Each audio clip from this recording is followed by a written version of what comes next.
Saudara, kami undang untuk berdiri untuk doa khotbah. Bapa kami yang ada dalam kerajaan surga, kami adalah umat yang berdosa, dan kebutuhan kami adalah jubah kebenaran Kristus. Kiranya ini diselubungkan atas kami, untuk melayakan kami datang dan berbakti pada pagi ini. Biarlah firman Tuhan yang kami dengar, dikuatkan oleh Roh Kudus, mengajarkan kami, menghidupkan ini dalam kehidupan kami. Di dalam nama Kristus kami sudah berdoa. Amin. Silahkan duduk.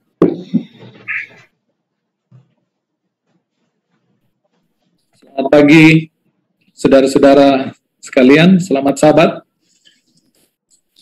Senang bisa bertemu kembali dengan saudara-saudara sekalian, walaupun lewat platform Zoom. Dan kami percaya bahwa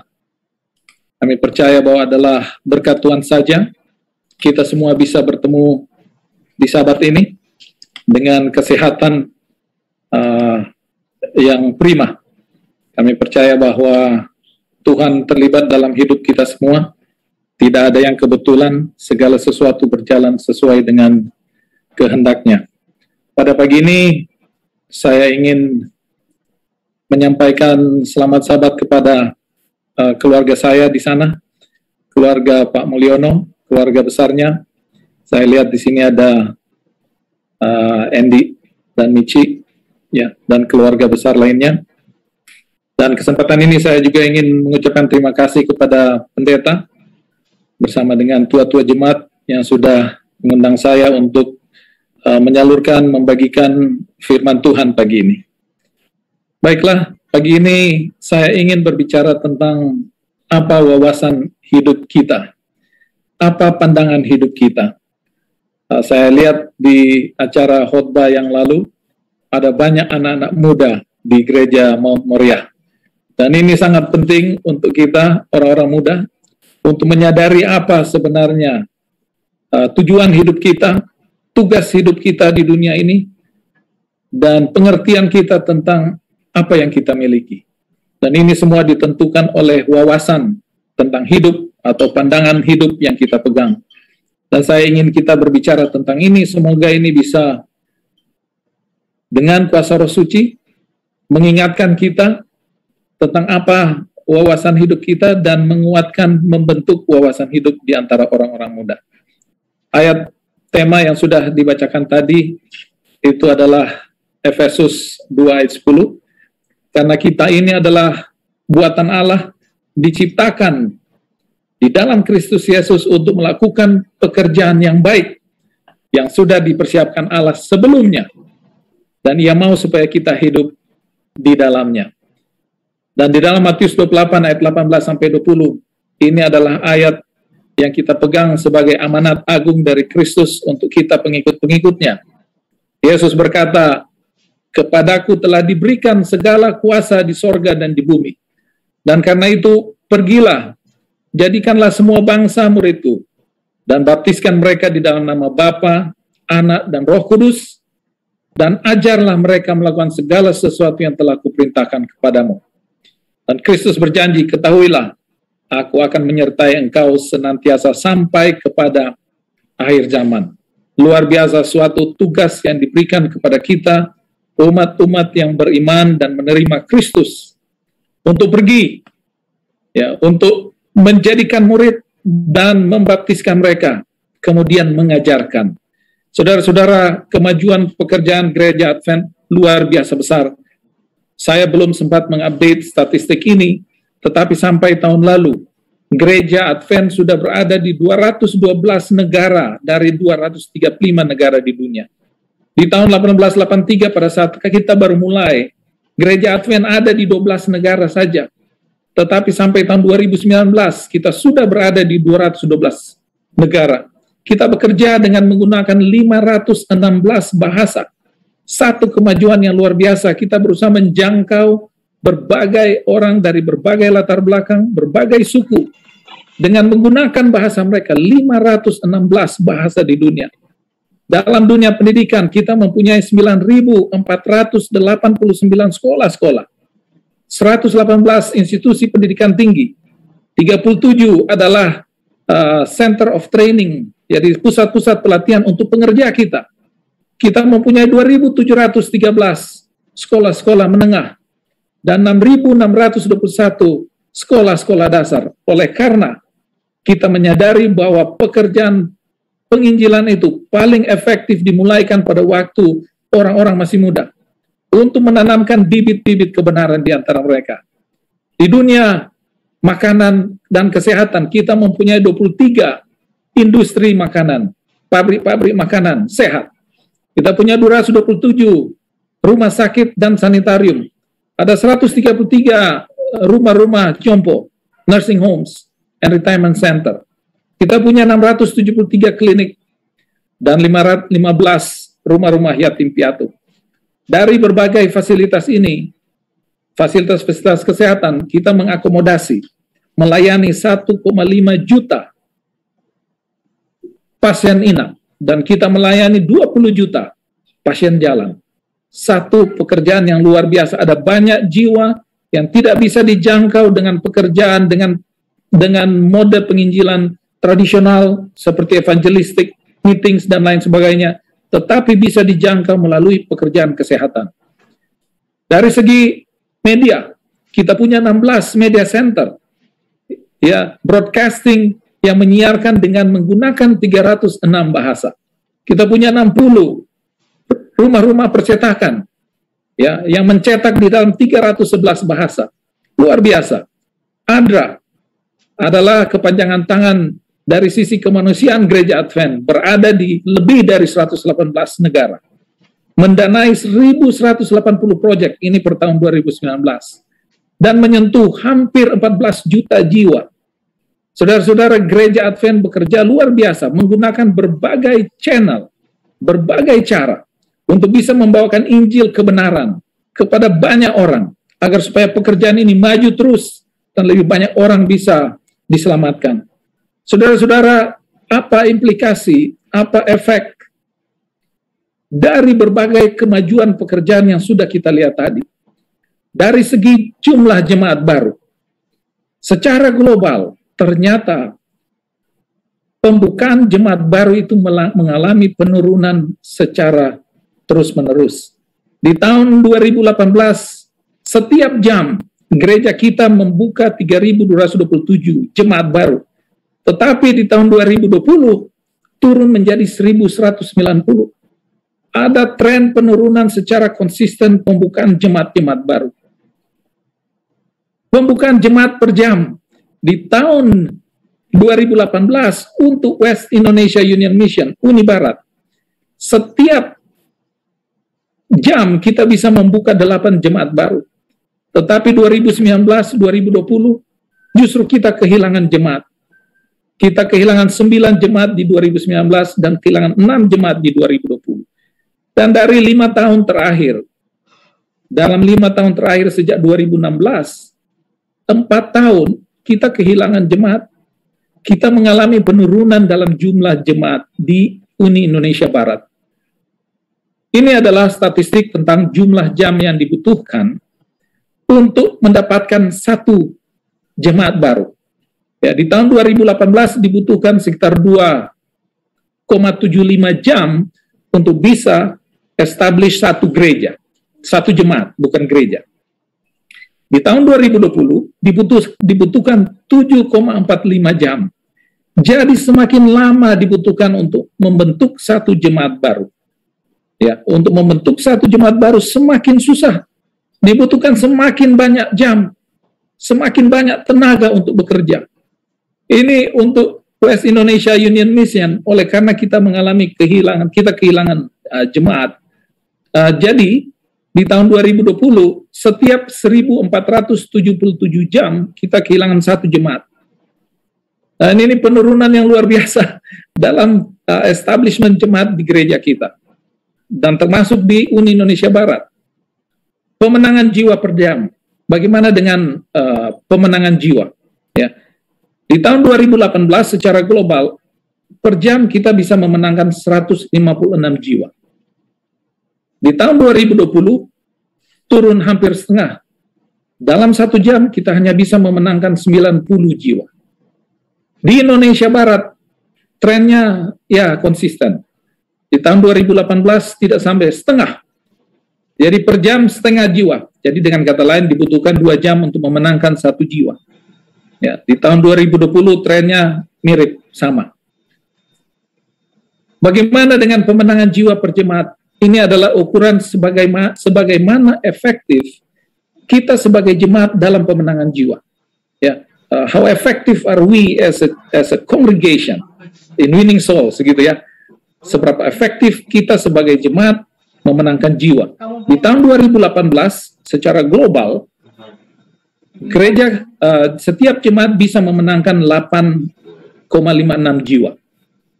Dan di tahun 2020 turun menjadi 4,87 jiwa. Jadi secara global kita melihat penurunan efektivitas jemaat dalam memenangkan jiwa. Di Indonesia bagian Barat, WIUM, di tahun 2018 kita bisa memenangkan 3,63 jiwa. Di tahun 2020 setiap jemaat memenangkan 3,5 jiwa. Jadi trennya tidak berubah. Sama, rata-rata flat. Dari tahun 2016 sampai tahun 2020. Kita sudah berbicara tentang pemenangan jiwa. Bagaimana dengan jiwa yang hilang? Seringkali di gereja kita tidak banyak berbicara tentang jiwa yang hilang. Kita banyak berkhotbah tentang memenangkan jiwa. Bagaimana dengan jiwa yang hilang? Secara global gereja kita mengalami peningkatan jumlah jiwa yang hilang. Di tahun 2018 ada 69 jiwa yang hilang setiap jam. Ini di tahun 2016 hanya 44 jiwa yang hilang setiap jam. Trennya berlanjut terus sampai tahun 2020. Bagaimana di West Indonesia Union Mission? Di tahun 2016, Uni Indonesia Barat kehilangan hanya 0,26 jiwa per jam. Dengan kata lain, setiap 4 jam kita kehilangan 1 jiwa. Di Uni Indonesia Barat tahun 2016. Tapi di tahun 2020, 1,38 jam kita, dalam setiap jam kita kehilangan 1,38 jiwa. Jadi ada peningkatan dalam tren kehilangan anggota, kehilangan jiwa. Ini adalah tren yang mengkhawatirkan bahwa kita tidak mampu menjaga anggota yang sudah ada. Kita bekerja keras membaptiskan anggota-anggota, tetapi kita gagal menjaga anggota.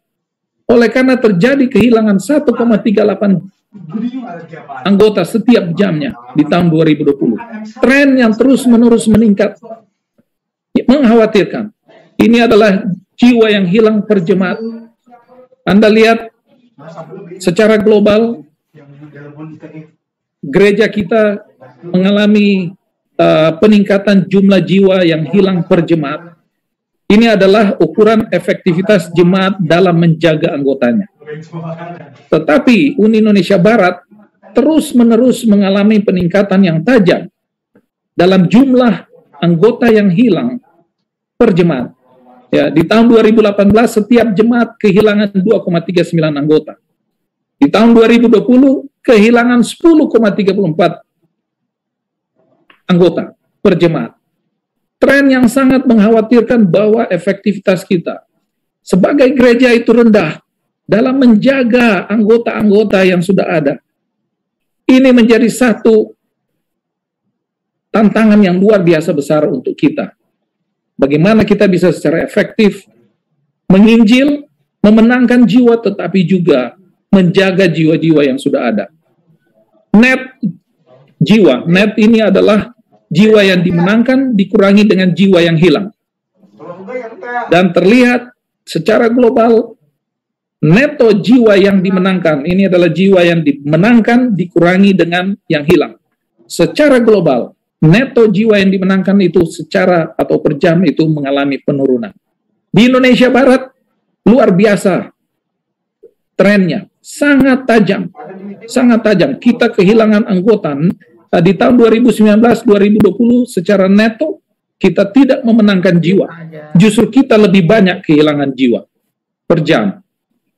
Secara jemaat, efektivitas kita di Indonesia Barat untuk menjaga anggota kita sangat rendah. Itu terlihat dengan statistik negatif yang terlihat di sini. Saudara-saudara, Kenapa saya memberikan statistik ini? Agar supaya membangkitkan kesadaran kita tentang dibutuhkannya pekerja-pekerja Injil. Bukan hanya untuk pergi keluar, tetapi juga di dalam jemaat. Ladang misioneri Anda bukan hanya ada di luar sana, jemaat Anda sendiri pun, jemaat saya sendiri, jemaat kita sendiri ada ladang penginjilan. Jangan lalaikan mereka. Kita membuang begitu banyak energi, menginvestasikan begitu banyak uang untuk memenangkan jiwa di luar melalui program public evangelism.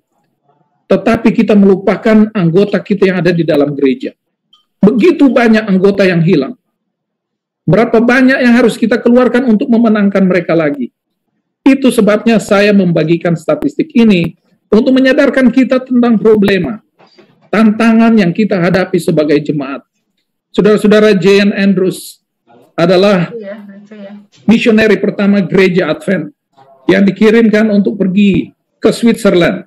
Dia meninggalkan kampung halamannya untuk bisa pergi memulaikan pekerjaan misioneri, pekerjaan publishing, percetakan di Switzerland. Ini yang dia katakan dalam bahasa Inggris, tapi saya coba translate secara lepas. Ini yang dia katakan, saya hanya tahu satu cara, satu jalan saja. Pergi mencari ladang pekerjaan penginjilan. Minta Allah untuk bantu, lepaskan pakaianmu, lalu mulai bekerja. Ini yang dikatakan J.N. Andrews. Hanya ada satu cara yang saya tahu. Cari ladang pekerjaan, ladang penginjilan. Minta Tuhan bantu, buka jaketmu, buka bajumu, tinggalkan bebanmu, lalu mulai bekerja.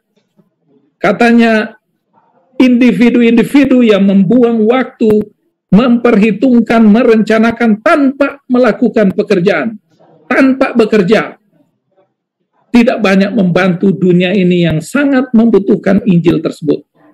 Kalau kita terlalu banyak melakukan perencanaan tanpa menjalankan rencana tadi, dalam bahasa gaul katanya NATO ya, no action, talk only. Jadi talk only, berencana terus tanpa ada action. Itu tidak ada gunanya. J.N. Andrews berkata, individuals who spend their days calculating moves and choreographing future, hanya berencana tanpa ada tindakan, tidak banyak membantu dunia ini yang sangat membutuhkan Injil tersebut.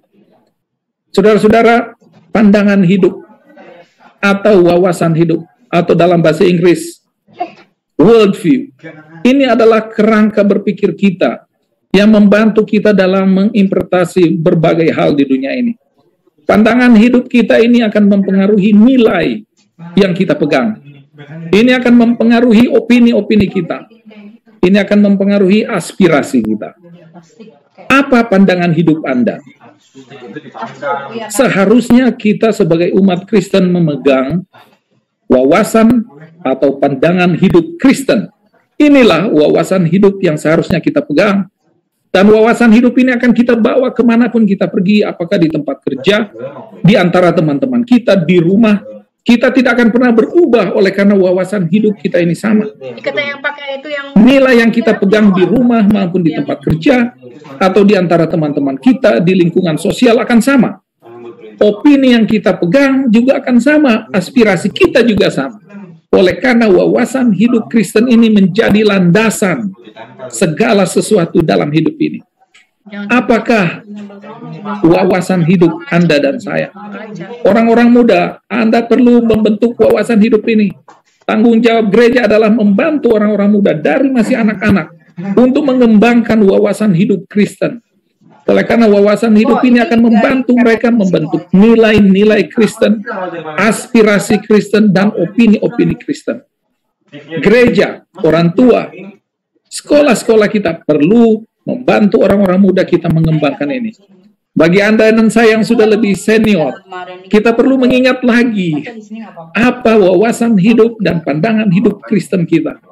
Saudara-saudara, izinkan saya membagikan beberapa ayat yang saya sangat suka, yang memberikan kepada kita landasan tentang wawasan hidup kita ini.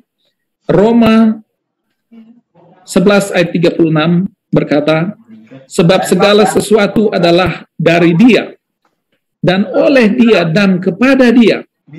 Bagi Dialah kemuliaan sampai selama-lamanya. Luar biasa. Ini adalah salah satu wawasan hidup, landasan wawasan hidup yang harus kita pegang sebagai umat Kristen. Segala sesuatu adalah dari Tuhan, dan oleh Tuhan, dan kepada Tuhan. Bagi Tuhanlah kemuliaan. Tujuan hidup kita adalah untuk kemuliaan Tuhan. Tidak ada yang lain. Tidak ada tujuan hidup yang lain. Semuanya adalah untuk kemuliaan Tuhan. Bukan untuk kemuliaan diri saya, bukan untuk kehebatan diri saya, bukan untuk prestis hidup saya, tetapi semuanya untuk kemuliaan Tuhan. Ini perlu kita ingat. Kolose 1 ayat 16 berkata, karena di dalam Dia telah diciptakan segala sesuatu yang ada di sorga dan yang ada di bumi, yang kelihatan dan yang tidak kelihatan, baik singgasana maupun kerajaan, baik pemerintah maupun penguasa. Segala sesuatu diciptakan oleh Dia dan untuk Dia. Diciptakan oleh Tuhan dan untuk Tuhan. 1 Petrus 2 ayat 9, oleh karena kita dipilih untuk memberitakan perbuatan-perbuatan yang besar dari Tuhan, perbuatan-perbuatan besar Tuhan, yang katanya telah memanggil kita keluar dari kegelapan kepada terangnya yang ajaib. Inilah Injil tersebut, inilah gospel tersebut, kabar baik, untuk memberitakan perbuatan besar Tuhan yang sudah menyelamatkan kita, menebus kita dari dosa, dan ini dibutuhkan dunia. Ayat tema kita, Efesus 2 ayat 10 berkata, karena kita ini adalah buatan Allah dan diciptakan dalam Kristus Yesus untuk melakukan pekerjaan yang baik yang dipersiapkan Allah sebelumnya, dan Dia mau supaya kita hidup di dalamnya. Jadi, landasan pertama kehidupan orang-orang Kristen, umat Kristen. Landasan yang pertama tentang kehidupan kita sebagai umat Kristen adalah untuk memuliakan Allah. Seharusnya ini menjadi satu pilar dalam kehidupan kita, dalam semua pemikiran kita, adalah untuk memuliakan Allah. Kemudian apa pekerjaan hidup kita? Untuk orang-orang muda banyak yang masih mencari, berpikir, karir saya di masa depan. Bagi saudara-saudara yang sudah mulai berkuliah, berpikir setelah saya tamat, apa yang akan saya lakukan? Bagi kita yang mungkin sudah lebih lanjut dalam usia kita, kita sementara berada dalam karir kita. Itu baik. Tetapi kita perlu memikirkan apa pekerjaan hidup kita, oleh karena pekerjaan hidup kita bisa berbeda dari karir kita. Karir kita itu berbeda dengan pekerjaan hidup. Karir kita itu harus selalu menopang pekerjaan hidup. Ini adalah pekerjaan seumur hidup. Anda boleh berkarir di berbagai tempat, pindah pekerjaan dari satu pekerjaan ke tempat lain. Tetapi itu karir Anda. Dan karir-karir ini harusnya mendukung pekerjaan seumur hidup kita. Hanya ada satu pekerjaan seumur hidup kita sebagai umat Kristen. Matius 28 ayat 19-20. Jadikanlah semua bangsa muridku. Ini kata Yesus, pergi, jadikanlah semua bangsa muridku. Dan baptislah mereka di dalam nama Bapa, Anak, dan Roh Kudus. Dan ajarlah mereka melakukan segala sesuatu yang telah kuperintahkan kepadamu. Dan ketahuilah bahwa aku akan menyertai kamu senantiasa sampai kepada akhir zaman. Perintah Yesus adalah pergi, jadikan segala bangsa murid, baptiskan mereka, dan ajar mereka. Markus 16 ayat 15, pergi ke seluruh dunia, beritakan Injil itu kepada segala makhluk. Inilah pekerjaan seumur hidup kita. Bukan karir. Saya bisa saja menjadi seorang dosen, ini karir saya, tapi pekerjaan seumur hidup saya adalah pekerjaan yang tidak pernah berubah, yang harus didukung oleh karir saya. Boleh saja Anda seorang bisnismen, itu adalah karir Anda. Tetapi karir Anda harus berada dalam payung pekerjaan seumur hidup Anda, yaitu pergi, jadikan murid, baptiskan, dan ajarkan mereka. Lukas 24 ayat 46 sampai 48 berkata, ini kata Yesus, dalam namanya berita tentang pertobatan dan pengampunan dosa harus disampaikan kepada segala bangsa. Jadi di dalam nama Yesus, kita harus pergi menceritakan tentang pertobatan, menceritakan tentang pengampunan dosa, menceritakan bagaimana orang bisa mendapatkan rest, mendapatkan istirahat di dalam Yesus. Oleh karena hanya di dalam Yesus kita bisa mendapatkan istirahat dari berbagai rasa bersalah, berbagai dosa yang sudah dilakukan. Banyak orang mengalami kesulitan untuk maju oleh karena dibebani oleh rasa bersalah masa lampau, dibebani oleh dosa yang sudah dia lakukan di masa lampau. Tetapi di dalam Yesus mereka bisa dapatkan istirahat ini. Di dalam Yesus mereka bisa istirahat dengan tenang oleh karena Yesus sudah mengampuni dosa-dosa mereka. Mereka tidak perlu bekerja keras untuk pengampunan ini. Mereka tidak perlu bekerja keras untuk keselamatan. Yesus sudah melakukannya. Inilah yang harus disampaikan oleh kita di dalam hidup kita, di dalam karir apapun. Gunakan itu untuk bisa membagikan tentang Injil kebenaran Kristus. Kamu adalah saksi dari semuanya ini. Saudara-saudara, pekerjaan hidup kita adalah untuk menjadikan murid, untuk membaptiskan, dan untuk mengajarkan mereka. Penginjilan adalah pekerjaan utama. Seumur hidup, bukan hanya pada waktu kita berada pada umur produktif. Seumur hidup. Sampai kita masuk ke liang kubur. Itulah pekerjaan utama kita. Berarti setiap detik, setiap nafas yang kita ambil harus digunakan untuk memberitakan Injil keselamatan Kristus. Testimonies for the Church, volume 8, halaman 215. Selama bertahun-tahun, amaran berisikan peringatan dan seruan telah disampaikan kepada umat kita, mendesak mereka untuk pergi ke ladang-ladang Tuhan, pergi ke ladang-ladang Tuhan, dan bekerja tanpa mementingkan diri sendiri bagi jiwa-jiwa. Saudara-saudara, matikan kepentingan diri, lalu pergi, lalu sampaikan kebenaran itu. Terlepas di mana ladang tersebut. Tadi dalam sekolah sahabat sudah dibilang, ladang penginjilan itu ada di rumah sendiri. Ladang penginjilan ada di jemaat sendiri. Ada di tetangga-tetangga Anda sendiri. Pergi, sampaikan itu di ladang-ladang Tuhan. Tanpa mementingkan diri sendiri. Agar supaya jiwa-jiwa ini bisa mendengar akan Injil keselamatan tersebut. Banyak yang harus bekerja keras untuk buka jalan. Sampai mereka bisa meninggalkan kota. Ini sehubungan dengan panggilan meninggalkan kota ya. Tapi bagi saudara-saudara dan saya yang masih ada di kota, kita haruslah menjadi orang yang paling aktif dalam melakukan pekerjaan misionaris.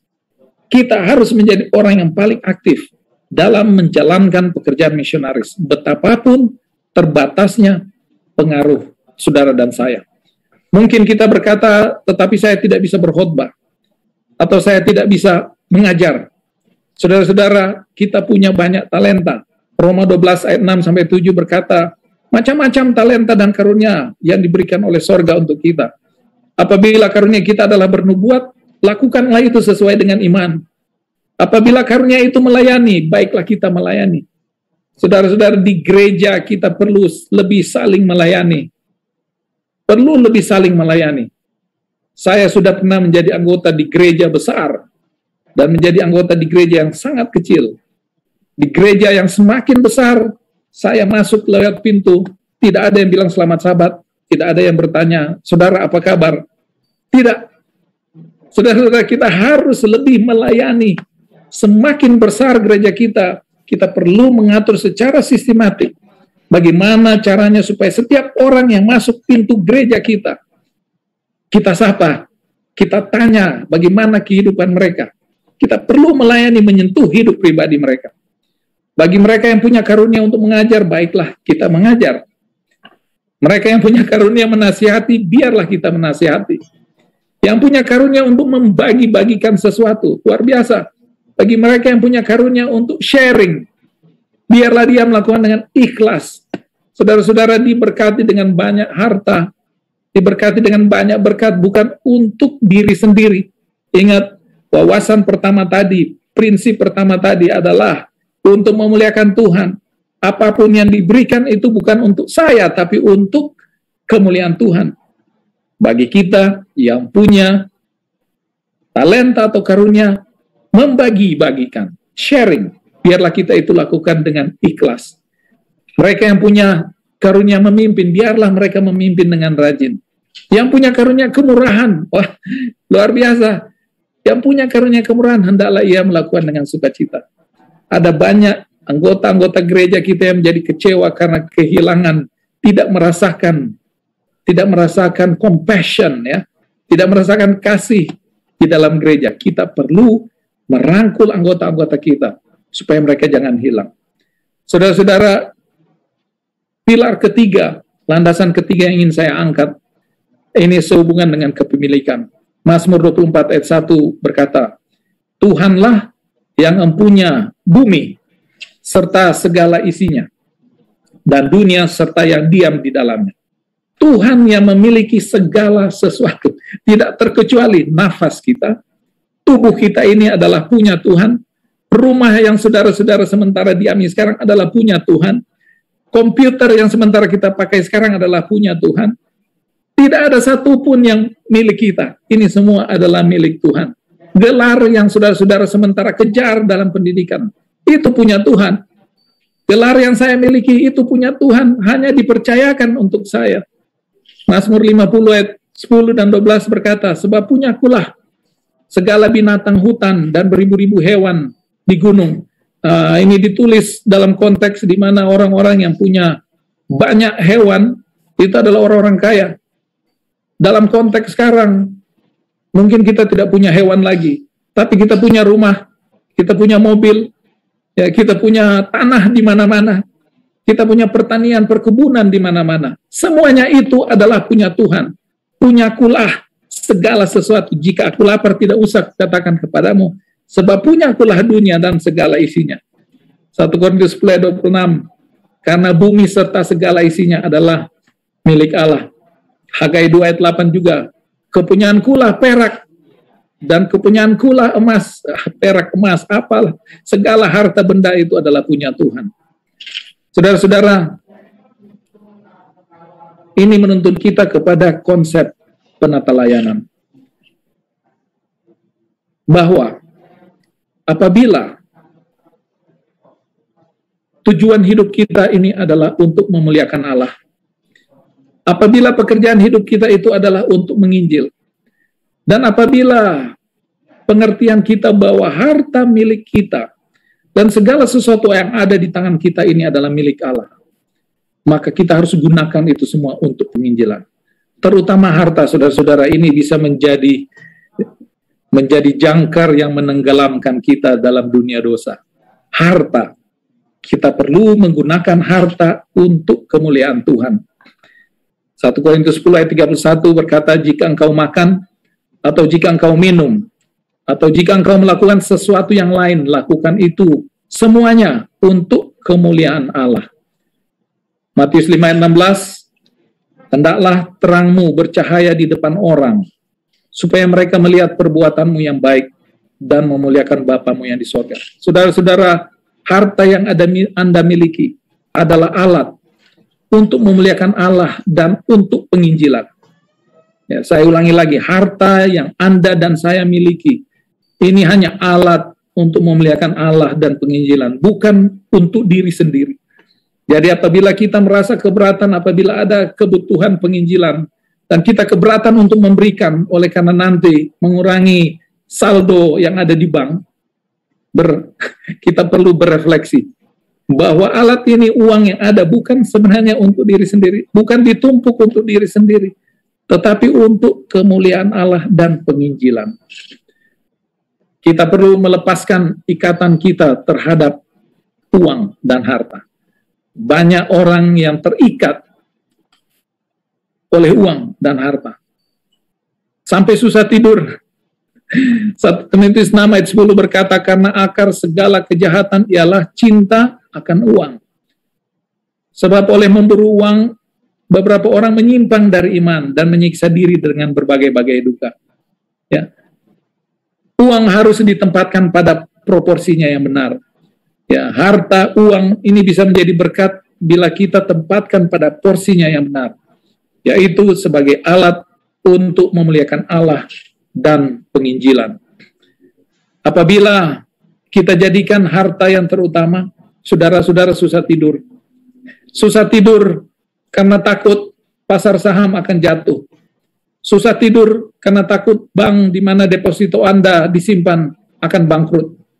Susah tidur karena takut tanah yang Anda miliki batasnya akan disorong orang, akan dicuri orang. Takut terikat oleh harta. Harta perlu ditempatkan pada proporsinya yang benar. Gunakan itu untuk penginjilan.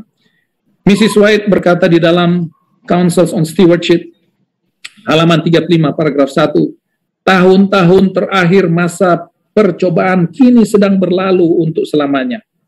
Hari Tuhan yang besar kini telah berada di ambang pintu. Setiap tenaga yang kita miliki harus digunakan untuk membangunkan mereka yang mati dalam pelanggaran dosa. Kita berada di ujung umur dunia ini. Kita perlu mengerahkan seluruh tenaga, seluruh resources yang kita miliki untuk penginjilan membangunkan mereka yang mati dalam dosa.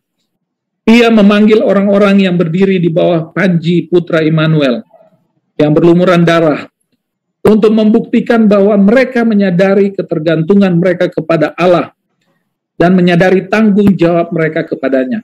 Dengan jalan, saya bold ini, dengan jalan mengembalikan kepadanya sebagian dari apa yang telah ia percayakan kepada mereka. Mengembalikan kepadanya, kepada Tuhan, sebagian dari apa yang telah dipercayakannya. Uang ini harus digunakan untuk memajukan pekerjaan yang harus diselesaikan, untuk memenuhi tugas yang diberikan oleh Kristus kepada murid-muridnya. Harta yang kita miliki harus digunakan untuk memajukan pekerjaan yang harus diselesaikan. Umat Allah dipanggil ke dalam pekerjaan yang membutuhkan uang dan penyerahan diri. Saudara-saudara, pekerjaan penginjilan yang kita sudah lihat, sekolah-sekolah yang dibuka, rumah-rumah sakit, sanitarium, klinik-klinik. Enggak apa-apa. Ini semua membutuhkan uang dan penyerahan diri. Tugas terletak di atas pundak kita, ya, untuk bekerja bagi Allah dengan segenap tenaga yang ada. Ia meminta pelayanan sempurna, pengabdian segenap hati, jiwa, pikiran, dan kekuatan. Ini luar biasa, Counsels on Stewardship, paragraf 4, halaman 35. Sangat keras berkata tentang uang. Hanya ada dua tempat di alam semesta di mana kita dapat meletakkan harta benda kita. Hanya ada dua tempat, di dalam perbendaharaan Allah atau di dalam perbendaharaan setan. Pada saat Anda tidak menempatkan harta itu di dalam perbendaharaan Allah, artinya digunakan, disalurkan untuk pekerjaan penginjilan Allah, maka otomatis harta itu Anda serahkan di bawah panji-panji perbendaharaan setan. Tidak ada pilihan lain, hanya ada dua pilihan. Serahkan itu untuk pekerjaan penginjilan, atau itu akan menjadi alat di bawah bendera setan. Dan segala harta benda yang tidak diabdikan kepada pelayanan pekerjaan Allah dianggap diberikan kepada pihak setan untuk memperkuat perjuangannya. Satu teguran yang sangat keras untuk saudara-saudara dan saya. Untuk saudara-saudara yang masih muda, yang sementara merencanakan masa depan Anda, pikirkan ini. Anda boleh mencari harta oleh karena harta itu hanya alat. Tetapi Anda perlu menyadari bahwa harta ini hanya diserahkan sebagai alat untuk Anda pakai bagi pekerjaan Allah. Tuhan menetapkan agar harta yang dipercayakan kepada penata-layannya untuk dijalankan dan mengembalikan suatu keuntungan kepadanya untuk menyelamatkan jiwa-jiwa. Jiwa-jiwa yang didapat ini seterusnya akan menjadi penata-layan yang dipercaya untuk bekerja sama dengan Kristus memajukan pekerjaan Allah. Luar biasa, saudara-saudara. halaman 36, paragraf 2, Councils on Stewardship. Satu maksud yang terutama untuk apa pemberian-pemberian Allah itu digunakan adalah untuk membantu para pekerja di ladang pekerjaannya. Supaya dipakai untuk pekerjaan Tuhan di ladang-ladangnya. Dan jikalau manusia menjadi saluran-saluran bagi mengalirnya berkat-berkat sorga kepada orang lain, maka Tuhan akan senantiasa mengisi saluran itu. Kita akan diberkati apabila kita menjadi saluran berkat untuk pekerjaan Tuhan dan menjadi saluran berkat untuk orang lain. Pena Inspirasi berkata, bukan karena mengembalikan kepada Tuhan yang menjadi milik Tuhan yang membuat kita miskin. Jadi kalau kita berikan apa yang punya Tuhan untuk menjadi berkat bagi pekerjaannya, berkat bagi banyak orang, berkat untuk jemaat, untuk pembangunan gereja, kita tidak akan jadi miskin. Tetapi katanya oleh menahannya, maka kita akan menjadi miskin. Pekerjaan tidak boleh berhenti oleh karena kekurangan uang. Ya, tidak boleh berhenti karena kekurangan uang. Di Uni Barat kita sudah melihat bahwa kita punya tantangan besar. Bahwa terjadi penurunan jumlah jemaat, terjadi penurunan pemenangan jiwa. Kita memiliki begitu banyak jiwa yang hilang dari gereja. Ini adalah pekerjaan yang sangat besar. Pekerjaan pekerjaan penginjilan dan pekerjaan untuk menjaga jiwa-jiwa ini tidak boleh berhenti karena kekurangan uang. Berarti kita harus lebih banyak memberi sekarang untuk berusaha memenangkan jiwa-jiwa ini dan menjaga jiwa yang ada. Lebih banyak lagi uang harus dikumpulkan demi pekerjaan itu. Saudara-saudara, ini statistik yang sangat mengganggu, ya, disturbing statistik. Sampai tahun 2019 ini adalah pemberian persembahan misi sebagai persentase terhadap perpuluhan secara global. Saya belum sempat mengambil data untuk West Indonesian Mission, Indonesia Union Mission. Tapi secara global, persembahan misi ini turun secara drastis dibandingkan perpuluhan. Artinya orang punya kerelaan memberi untuk persembahan misi itu menurun tajam secara global. Sangat menarik untuk melihat bagaimana perkembangan di Uni Indonesia Barat dan Indonesia secara keseluruhan. Tetapi dengan semakin maju kita, semakin makmur kita, semakin terikat kita dengan harta, dan itu sangat berbahaya. Itu sebabnya nasihat dan peringatan-peringatan yang diberikan oleh Pena Inspirasi yang sudah kita bacakan tadi. Ini adalah tulisan Mrs. White di Councils of Stewardship halaman 40 paragraf 1 ya. Saya berusaha cari ini di bahasa Indonesia, saya tidak ketemu, tetapi dalam bahasa Inggrisnya ada.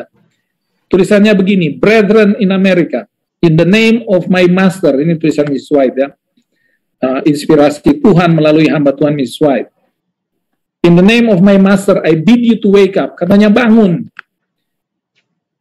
Bagi saudara-saudara yang sementara menyimpan talenta, harta itu di dalam dompet katanya, in napkin, dan menyembunyikan dalam kecintaan duniawi. Bangun katanya. Bagi mereka yang sementara membangun rumah-rumah, who are building houses, mereka yang sementara membangun houses bukan hanya satu, lebih rumah. Bagi mereka yang sementara membangun rumah demi rumah, bagi mereka yang sementara menambah tanah demi tanah, Allah memanggil Anda, jual apa yang ada dan pakai itu untuk penginjilan. Ya. To those who are building houses upon houses, adding land upon land, God calls upon you. Sell that you have and give alms. Gunakan itu untuk pekerjaan Tuhan. There is a time coming when commandment keepers can neither buy nor sell. Ya, ada waktu di mana kita tidak bisa lagi membeli atau menjual. Oleh karena itu cepat katanya, gali lubang-lubang di mana Anda simpan talenta Anda. Apabila Tuhan mempercayakan Anda dengan uang, tunjukkan bahwa Anda setia dengan uang yang dipercayakan tadi. Unwrap your napkin, buka dompet-dompet Anda. Kirim talenta harta Anda, supaya itu dipakai untuk penginjilan. Dan pada waktu Kristus datang, that when Christ shall come, he may receive his own with interest. Supaya waktu Tuhan datang, dia bisa menerima Anda, bisa menerima umat-umat yang diselamatkan. Dia bisa melihat bahwa Anda sudah gunakan harta yang sudah dia percayakan untuk banyak jiwa yang diselamatkan. Apabila Anda merasa khawatir, bagaimana dengan penghidupan saya kalau saya berikan itu untuk pekerjaan penginjilan? Mazmur 37 ayat 25 ini satu ayat yang saya sangat suka, dibagikan oleh salah seorang pendeta senior, pendeta Sedlik Likwatil. Katanya, dahulu aku muda, sekarang telah menjadi tua, tetapi tidak pernah kulihat orang benar ditinggalkan, atau anak cucunya meminta-minta roti. Saudara-saudara, kita tidak pernah akan merasakan kemiskinan, karena Tuhan akan memenuhi kebutuhan kita. Jangan memikirkan diri sendiri, jangan jadikan diri sendiri sebagai center, sebagai pusat pemikiran kita. Berpikirlah keluar, berpikir untuk umat-umat, banyak orang yang membutuhkan Injil keselamatan itu. Saya tutup dengan Matius 28 ayat 18 sampai 20. Dan Yesus mendekati mereka dan berkata, kepadaku telah diberikan segala kuasa di sorga dan di bumi. Karena itu, pergilah, jadikanlah semua bangsa muridku, dan baptislah mereka dalam nama Bapa dan Anak dan Roh Kudus, dan ajarlah mereka untuk melakukan segala sesuatu yang telah kuperintahkan kepadamu. Dan ketahuilah, aku menyertai kamu senantiasa sampai kepada akhir zaman. Inilah doa saya untuk kita semua. Ajakan saya bahwa kita sebagai jemaat akan menyadari pekerjaan kita yang berat, bahwa sebagai jemaat kita akan terus menggunakan talenta yang dipercayakan Tuhan untuk memenangkan jiwa, tetapi juga untuk menjaga jiwa di dalam jemaat. Ajakan saya dan doa saya untuk anak-anak muda, ajakan saya untuk jemaat, untuk orang-orang tua, bantulah anak-anak muda kita untuk membentuk wawasan berpikir Kristen yang tepat, agar supaya mereka bisa menyadari akan tujuan hidup mereka, menyadari akan posisi harta, dan bahwa ini semuanya dipakai untuk penginjilan. Kami bawa dalam nama Yesus. Amin. Terpujilah nama Tuhan untuk firman yang sudah disampaikan. Terima kasih untuk Bapak Leroy yang sudah menyampaikan firman hari ini. Saudara-saudara yang terkasih dalam nama Tuhan,